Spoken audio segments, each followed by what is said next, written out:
Hello, welcome here today to another Kerfuffle showcase, and I am delighted to have with me Russell Quirk from Proper PR. How are you, sir? I'm well, mate. How are you? I like the fact, look at this, we've even matched up on the outfits. Mine in a slightly larger size, I would guess, but... Well, I dressed down particularly because I knew it was you. So normally, obviously, I'd be dressing up if it was anybody else, but that's why I'm in my pyjama top. Lovely, and we won't talk about the bottoms. That's far too What bottoms? What bottoms?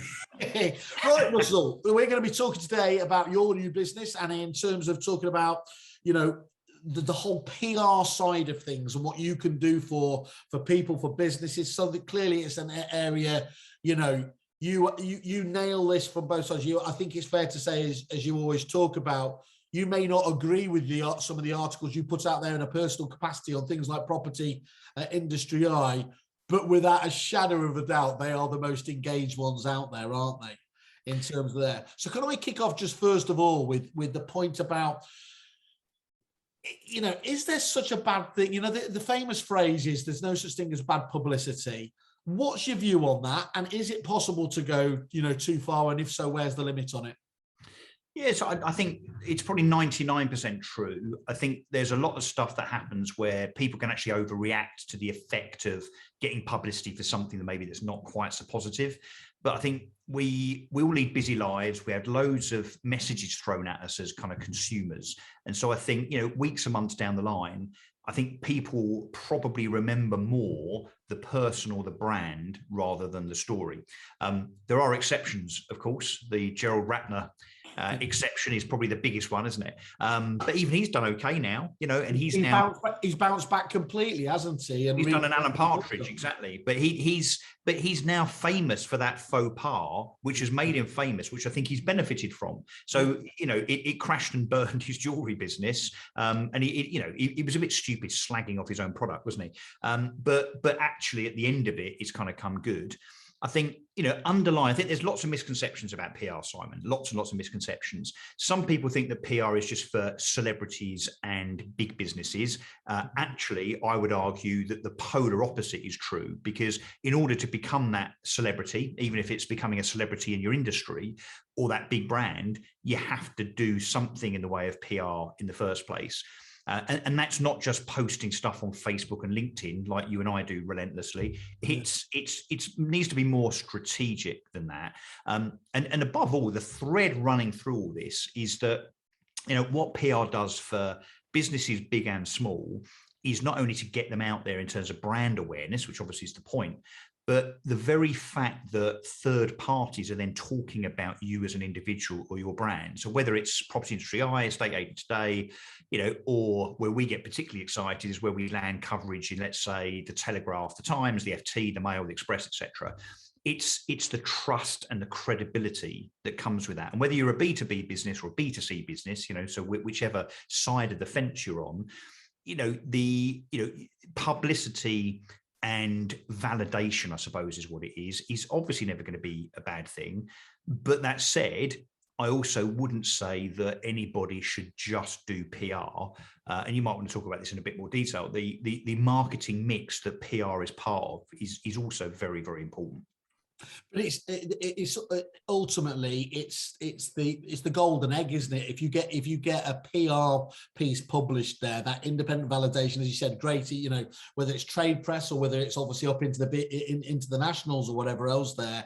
The effect of that, we were talking off screen actually. It's award time at the moment, and there's lots of agents obviously talking about having one plaudits for that side of things. But this carries just so much more weight than that, doesn't it? Because it's always about that independent validation. Yeah, and PR can be quite clever. You know, there's a lot of PR and PR agencies that think that PR is about getting the occasional, what we call puff piece in a trade publication or in a national newspaper. You know, so Kerfuffle are brilliant, which obviously they are, but, you know, Kerfuffle have seen massive growth, you know, Simon Whale, this and the other. But there's only so many times that Graham Norwood at Estate Agent Today or Mark De Silva at Property Industry Eye, or indeed Hugh Graham at the Times or George Hammond at the FT are going to write that piece. You know, once George Hammond has done a wonderful puff piece on Kerfuffle, well, he's not going to do one next week or even next month or maybe even next year. So we as the agency then start getting, I think, even though I say so myself, quite clever when it comes to this weekly, relentless, consistent output, which then paints the client as an expert, as a thought leader. So, whether you're selling to the public or whether you're selling to business, your audience then are looking, thinking that these guys are not only in the press all the time, but they really, really know what they're talking about. So it's, it can be quite nuanced, quite subtle. But I guess, look, my point is, it's kind of, it's for everybody. And I know we're going to come on to this, but assuming you can afford it. Yeah. But just like advertising, these companies that make big mistakes by doing a massive splash just as a one-off, but don't keep that consistency up, or indeed actually going back to awards. The thing that I always noticed was that it wasn't so much per se. Yes, you could, of course, paid attention to the people winning the big gongs, but it was the ones. They could disappear, fly by night, couldn't they? But the ones that won year on year on year, that consistency, you knew that was a brand that needed to be taken seriously. Yeah, and that's the art. Is, look, we all know who the biggest agents are. We can all argue, I suppose, who the best agents are. The same as we know who the biggest car brands are, or the biggest, inverted commas, in any sector. The real trick is to make yourself as a brand appear to be bigger and more important than you really are. And there's probably, there's probably no better example than eMove. Now, although eMove, crashed and burned, it failed 3 years ago. When I started that business, it was all based on social media and PR. And PR was almost, I think it probably was pretty much the first pound I spent was on a PR agency right back in 2009, 2010. And although we spent loads of money on TV in the end and Google AdWords, the example, I guess, that we're talking about here is that for many, many years, kind of particularly in the early days of eMove, when we were listing maybe, 30 properties a week, 100 properties a month eventually, or whatever it might have been, we gave the perception, without fibbing, without being deceptive, that we appeared to be much, much bigger than we really were. And then, of course, once you get to that stage where journalists perceive that you're even bigger than you are, then you get journalists coming to you, either directly or through your agency. And then you do get, Anna White and Deirdre Hitwell and Ruth Blomfield emailing and ringing you saying, can I have a comment on the latest house price index from Rightmove, please? Or can you tell us what you think about Michael Gove being the latest Secretary of State for Communities Local Government? That starts coming to you, so it becomes self-perpetuating. But it's a virtuous cycle of publicity, isn't it? It's almost, I shouldn't use the phrase really. I don't want to do a Ratner, but it's kind of fake it till you make it almost. It really is, So yeah, and look, did eMove do that? Yes, I think you have done a brilliant job, by the way, of self-promotion. Maybe you go even further than I do because I don't dress up in pink and kind of, wave my tummy around. It's a cheap shot, but it works. But it's the same thing. So, you and I are very similar. I think we've both got our critics, big time. We've both got our doubters, but everyone bloody knows us, right? So, and that whether that's been done through PR per se, as in press releases, or through social media, or standing up at events, or buying everyone a drink at the bar at EA Martin or whatever, it's all PR. And what do you then think of, you think of Russell Quirk, Simon Whale, Peter Knight, Michael Bruce, Kenny Bruce, and so on and so on. Doesn't really matter what you think about them and whether everyone's a fan or everyone's a critic. Everyone bloody knows you. So therefore, you're front of mind, you're front of center. And that's kind of what we try and do at Proper PR, is to do that to people's brands so that they become renowned and talked about, and are seen as experts and so on. But also the founders, because the founders, particularly in our world of startups in prop tech, the founders often are the brand, really. You look at people like Raj at FixFlow, he was, I think, even better known than his brand, and that's certainly true of the Bruces, I think. So and it's an industry that lends itself to that as well, doesn't it? Yeah, it is. Look, I don't think there's enough people that step up. There's not enough people that comment, and look, I'm the pantomime villain, aren't I, in terms of what I say. I write stuff and get shot down in flames, and I, water off a duck's back, mate. Come on, you love it. You love it. No, I do. I don't. Look, if I write something about purple bricks and I get a load of people pile in and 50 negative comments, well, I know it's because 10,000 people have read that piece, and that in itself does the job. that's your neutralizing bar back to anyone, isn't it? It's always, I've seen that. Well, it was the most read story of that week. But I think just going back to the serious side of it as well is the reason why it is so important is, you know, there are all those stats about how many different times you're being hit by different messages in this day and age. And attention is the currency by which we work on. So anything you can do that, at least you've still got to then deliver the relevant message on top of that, but you've got an artificial, step up, haven't you? And the other thing is as well is, if all of these things that this attention gives you is connections, as we know in everything, the reason why networking works is every connection brings an opportunity to do more with it, can't you? You can't develop a business relationship with someone you don't know. Yeah. And that's the vital part of it, isn't it? I think in estate agency and property per se, you know, those relationships and the referrals and the recommendations that come from those relationships, I think is massively underestimated. You know, whether it's, you know, selling a product or service to estate agents and then getting the estate agents to tell their estate agency mates about it, or in particular, I think in estate agency now from a B2B to C perspective, you know, the lost opportunities now where you list someone's house and you sell it and everything kind of goes okay. And then the agent doesn't then ask for a referral or a recommendation afterwards. You know, there's a lot of businesses now, particularly the new hybrids, they don't really spend any money on marketing. So Keller Williams, EXP, you know, Fine and Country, the hybrid guys now, they're not spending money as we would recognize it, like Purple Bricks, eMove, Strike, you know, House Network used to. Yeah. They're relying on those relationships and then a free recommendation or a free referral, which then ends up being a £4,000, £5,000, £6,000 fee. So that is all the same thing. It's the opposite, actually. And look, here's the irony. It's the opposite of what I was doing at eMove, which was all about digital commoditization, anonymity almost. Mm-hmm. You know, and it's, look, the human connection, particularly now we're coming out of this pandemic, and we can argue about whether we are or not all day long, probably. It's that normality is really important to business on every level, I think. Yeah, so and you mentioned there, obviously, PR is not for everybody because some people don't see the value of it. And one of the difficult, I mean, I've dealt with PR companies in over many years, and even myself, who you know, who's a big fan, obviously, of doing this. You know, it can be frustrating, can't you, when you're trying to, you know, when you're trying to justify the ROI on this. I mean, when you get a big, you know, when you get a big inclusion in something and you can see the leads come back, but it takes time to work it and let it work its way through, doesn't it, to allow that consistency and everything else. It definitely takes time. And look, we get people coming to us saying, oh, can you just do my launch? Or can we just work with you for 3 months? And it's just, well, there's no point, you know. It's like in estate agency terms, listing your house with an agent and giving them a 10-day sole agency.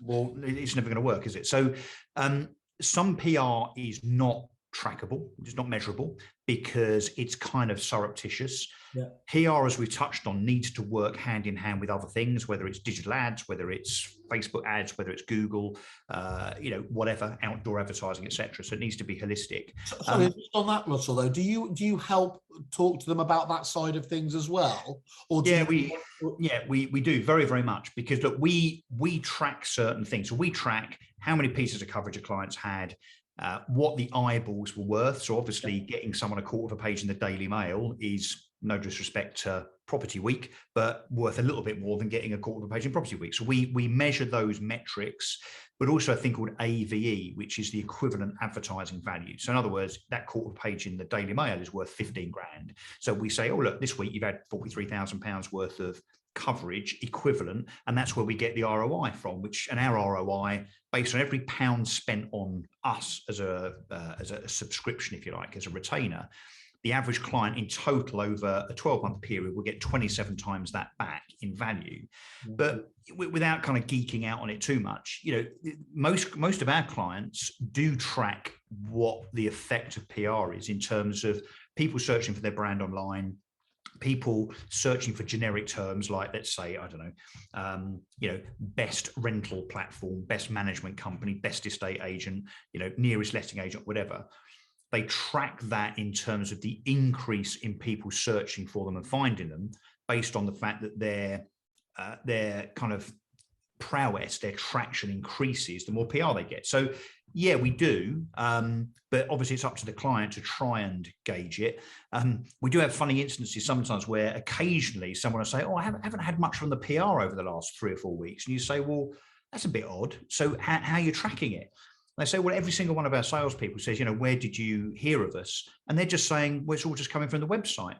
And of course you look at them and say, well, hang on, that's the traffic that we're partly responsible for driving, right? If it wasn't for the fact that you were in the Telegraph last week and the Times the week before, with people then seeing you and searching for you online, not least the SEO benefits, we are getting too technical here, but the SEO benefits in terms of what Google see you as when you've got repeated coverage online all the time, all of those benefits mean that although PR can definitely be more flaky to gauge and measure than Google AdWords, for instance, it's definitely measurable and there's definitely an ROI on it, assuming that the PR agency is doing what they're supposed to be doing. And of course, the coverage has to be relevant. It has to be stuff. There's no point it being purely about lettings if you don't do lettings. It has to be. And you do see that sometimes, don't you, where the PR agency they'll get inclusion, but it's not a relevant bit, so it's like, well, I know you're still getting your name out there, but it's still got to be on topic, hasn't it?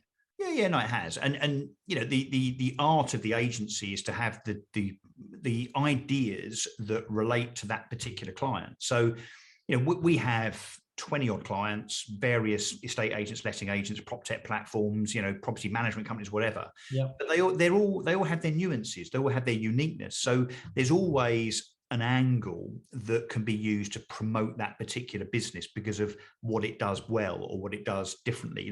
A really good example is this, the real surge in hybrid agents, and by hybrid I mean not online, not high street branch, but the likes of Keller, EXP, and a whole bunch of others now. You've got the big and the small, you've got the Fine & Countries, the Hortons, the Agent and Homes, the guys like David Lee, for instance, that have got 9 associates, but 9 associates that have been with them ages and are really productive and so on.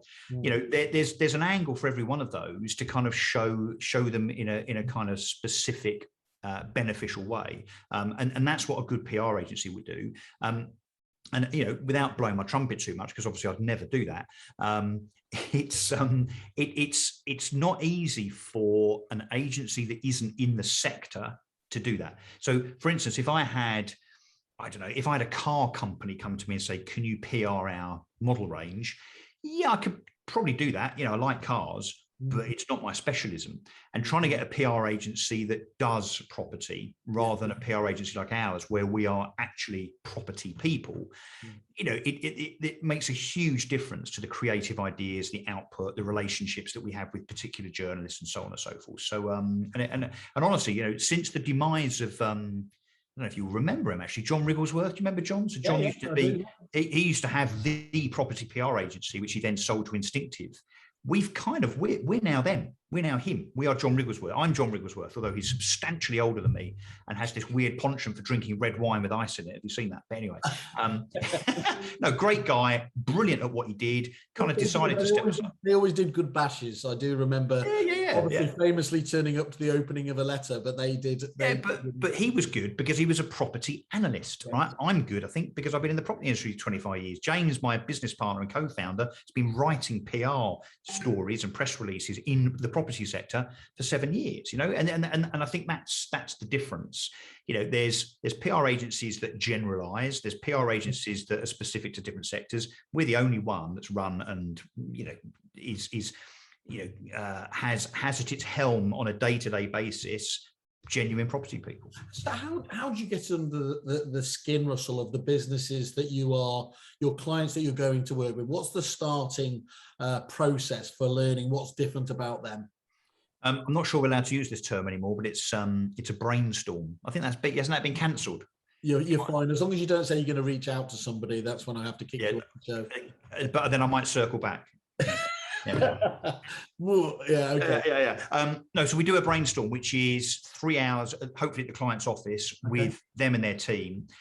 We spend a good hour just talking to them about them, brand, proposition, USPs, competition, goals, boundaries. We really get under the skin, so we really understand the business. We've taken on recently, as an example, a couple of businesses that are in property funding, so they're funding platforms. Yeah. And of course that could be very, very specific. Whether it's buying single buy-to-let properties or portfolios, or whether it's kind of bridging, or it's senior debt or otherwise, it all gets quite complex. Well, we need to understand that, and so we spend a lot of time trying to get to know the client and their approach, and then we sit down and literally brainstorm a whole bunch of ideas and say, look, here's 15 ideas that we're thinking about that we think would stand you in good stead as experts and thought leaders, that journalists also will think are interesting enough to publish, and we kind of throw them around and kind of throw a few out, add a few more in, tweak a few. That then provides the framework and the ideas, and each idea, and most PR agencies think we're nuts doing this, by the way, each idea is a weekly press release. So every client gets a press release every single week. I mean, that's very unusual. I mean, we're here to find out what's different about you guys. That's pretty much unheard of, isn't it? As you said. Yeah, and it's it's relentless. So we've got let's say 20 clients, that's 20 press releases going out. But then we also do a thing called newsjacking, which is probably my favorite thing. Can I just explain what that is? Because it's just is this the one where there's a story out there and then you ride on the back of that story and put your own addition to it? Yeah, instantly. So this morning, for instance, the Rightmove index was published. Yeah. Although here's a little secret, we get it 2 days early, but under embargo. So we can't talk about it, we can't publish it. But it means we can write about it literally, so that a minute ready to go like that as soon as the press. Yeah. Brilliant. Yeah. So today you would have seen in I think Property Industry Eye, they were talking about the Rightmove index, and it quotes 3 of our clients because James wrote that on Saturday. So it's got out there. Where it gets really interesting is where we don't get stuff in advance. So, for instance, Office of National Statistics, house prices, Halifax nationwide, government announcements, that kind of thing. So we have to have a big calendar of what's coming out each day of each week. And often it's kind of 7 a.m. stuff. So it's, way before you got up, for instance, way before you got up. And we sit there and we write the comment literally within 5 or 10 minutes of the news coming out that says house prices up, house prices down, flat, London's lagging behind the rest of the UK, whatever. And it's not just a skill, you have to be really fast. Yeah. And then we have a special list that our software distributes that comment out. So literally within 10 minutes, it will say Simon Weller Kerfuffle says, and you'll see it on Reuters, or you'll see it in the Daily Express. Yeah, you have to be very agile, very agile. And look, our clients love that, because that's where they also tend to get a lot of national coverage. So, again, the obvious, the Times, the Express, the Mail, and the FT, and so on. And are they all still? I mean, I've heard lots of talk about, that the traditional news has been struggling to create essentially its own content these days. Are they, on the whole, more demanding for externally sourced content these days, or? Yeah. Yeah, big time. I remember being in the newsroom of the Daily Telegraph with Anna White a while back. And she'd explained she had to write, I think, 5,000 words that day. And so when a good PR agency doesn't just kind of badger her to see what she's after, but actually sends her ideas packaged up like we do. Yeah. So we'll have an idea. Let's say, actually, here's one that you and I will have some fun with. Leave versus remain house price areas. Right. So which areas of the UK, depending on whether they voted leave or voted remain, which one's gone up in house price terms the most? And of course, it's Brexit. The Brexit side will always win, as you well know. Because Remainers are still being punished for something we didn't control. Well, yeah. Well, Remainers are all unemployed. So we'll do that as a package. So we'll have the idea. Alex, who's our head of research, who's the most intelligent bloke in the world, PhD grad, blah, blah, blah. He will sit there and crunch the data. We then craft that into a release with a comment with all the data, and we send it out to property journalists, who then will obviously reinterpret it. They'll ask a load of questions, they'll recraft it, etc. But it's giving them an idea and an inspiration so that they can write about it, rather than just piggybacking what they're doing or asking them what they're doing. So we're contributing to the content agenda with ideas based on our knowledge and the data that we find.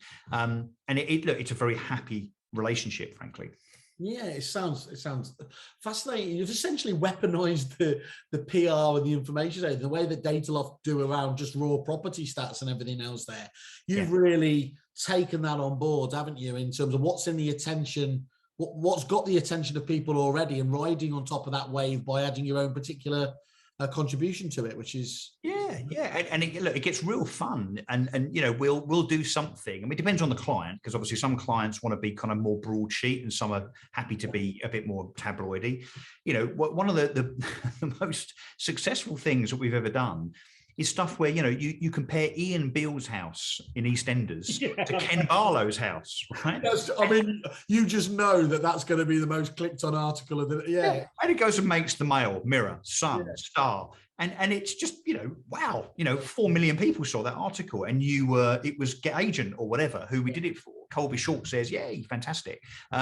So yeah, look, it's, you know, and some of it though is very serious data led. Now, I remember we did a thing on MP second houses and how much each MP that was retiring in the previous election, in fact, the previous election, had made on their taxpayer funded house. So we had to research every MP that was standing down, where they bought their house, and given the area, what they'd made on it in profit at the taxpayer's expense, and added it all up. And I think our graphic was a picture of the Houses of Parliament with the number above it, 1.8 billion.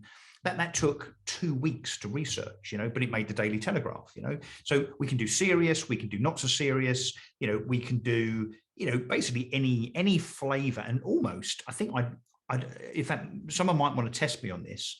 We can almost turn any story, any news cycle item into something relating to property. I mean, we've definitely done it with Brexit a million times, and COVID, and so on. So it's very night lies that, you know, that niche, that skill set, isn't it, where you know property so well to be able to bring together the major news story out there in a different area, and as you said, property it up, so to speak.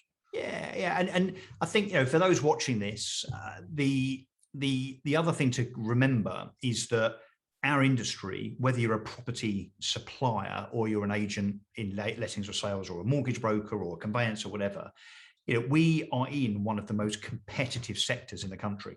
You know, 17,000 estate agency branches.